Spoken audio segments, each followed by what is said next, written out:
أعوذ بالله من الشیطان الرجیم بسم اللہ الرحمن الرحیم۔ آغاز ہوتا ہے ہمارا رکو نمبر 6 سے۔ اللہ تعالیٰ ارشاد فرماتے ہیں وَقُلْ لِعِبَادِي يَقُولُ الَّتِي هِيَ أَحْسَنُ۔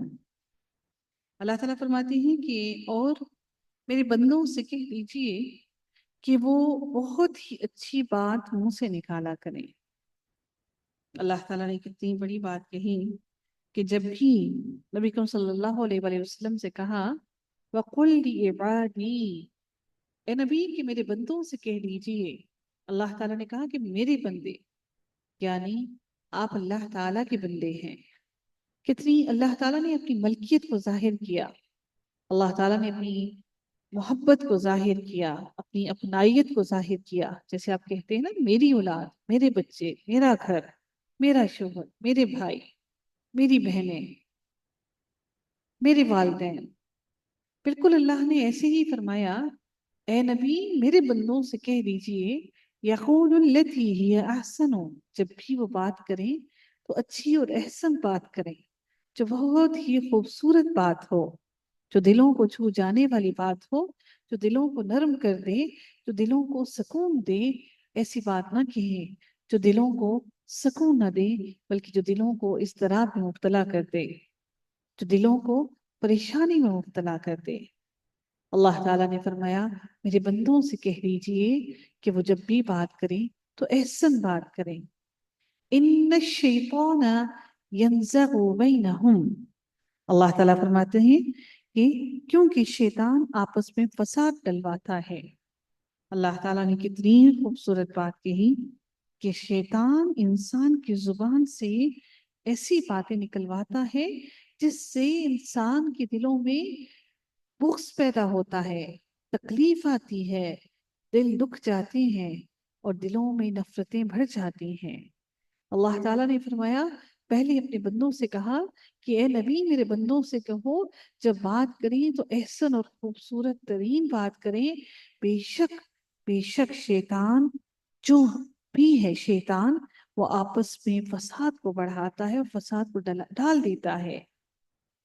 ان الشیطان کان للانسان عدوا مبینا، اللہ تعالیٰ فرماتے ہیں بے شک شیطان انسان کا کھلا دشمن ہے۔ ہم بڑی آسانی سے باتیں کہہ جاتے ہیں، ہم بڑی آسانی سے کسی پر الزام بھی لگا جاتے ہیں، ہم بڑی آسانی سے بہت سی باتوں کو کہہ جاتے ہیں اور یہ سمجھتے ہیں کہ ہمیں حق حاصل ہے کہ اپنی فیلنگز کو بیان کر سکیں، اور ہم اس کو فریڈم آف سپیچ کا نام دیتے ہیں۔ تو اللہ تعالیٰ نے اس فریڈم آف سپیچ سے منع کیا ہے۔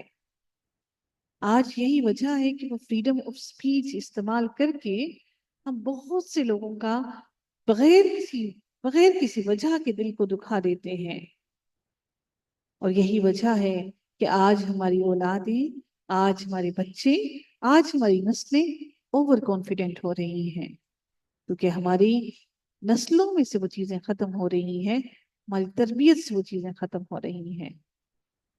رب کائنات نے اتنی خوبصورت بات کہی، اگر آج ہم اسی بات کو ہی ڈسکس کرتے رہ جائیں تو پورا دن گزر جائے کہ اللہ نے فرمایا کہ میرے بندوں سے کہو جب بھی بات کریں تو احسن بات کریں۔ بے شک تمہاری زبان سے جو لفظ نکلتا ہے، شیطان کی پوری طرح سے کوشش ہوتی ہے کہ تمہاری منہ سے نکلے ہوئے الفاظ کو فساد میں بدل دے۔ اسی لیے کہا گیا کہ پہلے تولو پھر بولو، یعنی وہ باتیں جو کرنے لگے ہو اس کو پہلے سوچ سمجھ لو کہ تمہاری زبان سے لفظ کیا ادا ہونے والے ہیں۔ بدقسمتی سے ہم بول دیتے ہیں اور پھر بولنے کے بہت دیر بعد سمجھ آتی ہے کہ ہمیں بولنا چاہیے تھا یا نہیں چاہیے تھا۔ رب کائنات اگلی آیت میں ارشاد فرماتے ہیں ربکم اعلم بکم، تمہارا رب تم سے بنسبت تمہارے بہت زیادہ جاننے والا ہے، یعنی اللہ تعالیٰ تم سے بھی زیادہ جانتا ہے۔ ربکم اعلم بکم، اور رب تمہارا تم سے بھی زیادہ جانتا ہے۔ ہماری جسم میں، ہماری باڈی کے اندر جو بلڈ پریشر، جو بلڈ کا فلو ہے، وہ جس طرح سے تیز اور آہستہ ہو رہا ہے، ہماری جو فیلنگس ہیں، ہمارے جسم میں جس طرح سے ہماری ہمارے جذبات اوپر اور نیچے آتی جاتی ہیں، اللہ تعالیٰ ان سب چیزوں سے بخوبی واقف ہے۔ اللہ تعالیٰ فرماتے ہیں کہ ربکم، تمہارا رب تمہیں تم سے بھی زیادہ جانتا ہے۔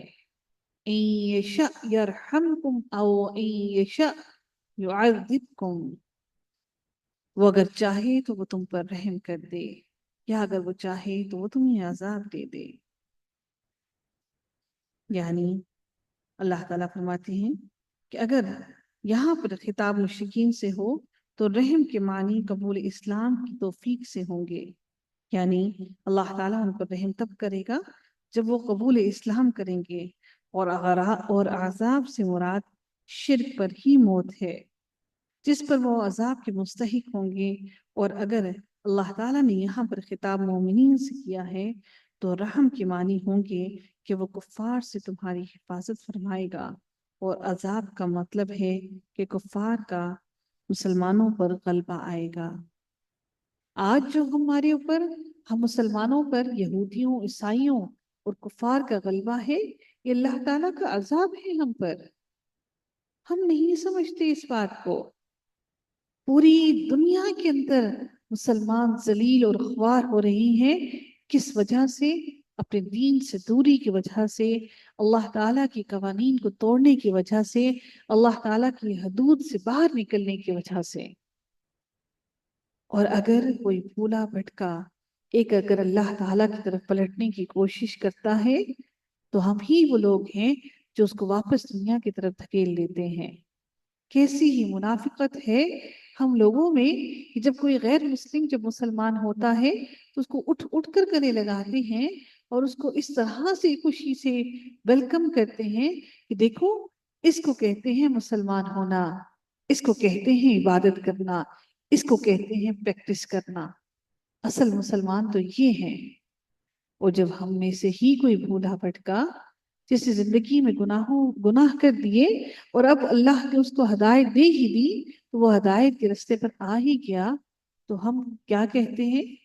وہ بڑا ہی مشہور مقولہ ہے کہ 100 چوہے کھا کر بلی حج کو چلی۔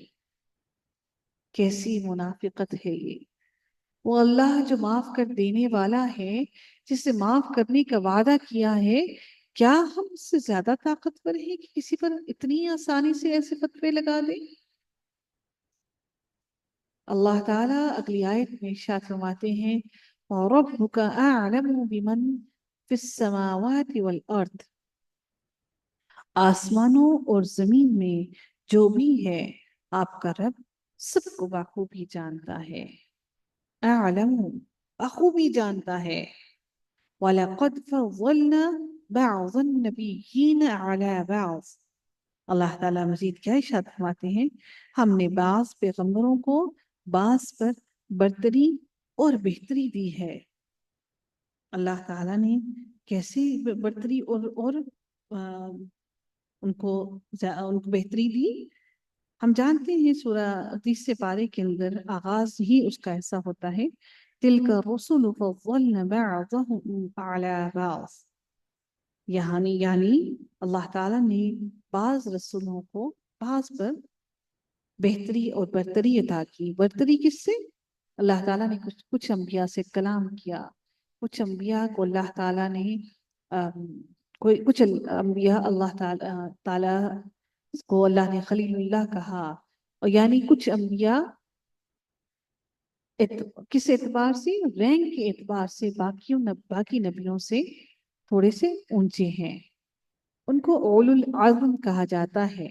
تو اللہ تعالیٰ فرماتے ہیں تمہارا رب بخوبی جانتا ہے جو کچھ بھی آسمانوں میں ہے اور جو کچھ بھی زمین میں ہے، اور اللہ فرماتے ہیں کہ اللہ نے یقیناً اللہ تعالیٰ نے بعض نبیوں کو بعض پر فضیلت عطا کی، اور اللہ تعالیٰ نے بعض نبیوں کو کتابیں بھی عطا کی، اور اللہ تعالیٰ نے اس کو آگے خود ہی ایلیبوریٹ کر دیا وَآتَيْنَا دَاوُودَ زَبُورًا، اور ہم نے داؤد علیہ السلام کو زبور عطا کی۔ اللہ تعالیٰ نے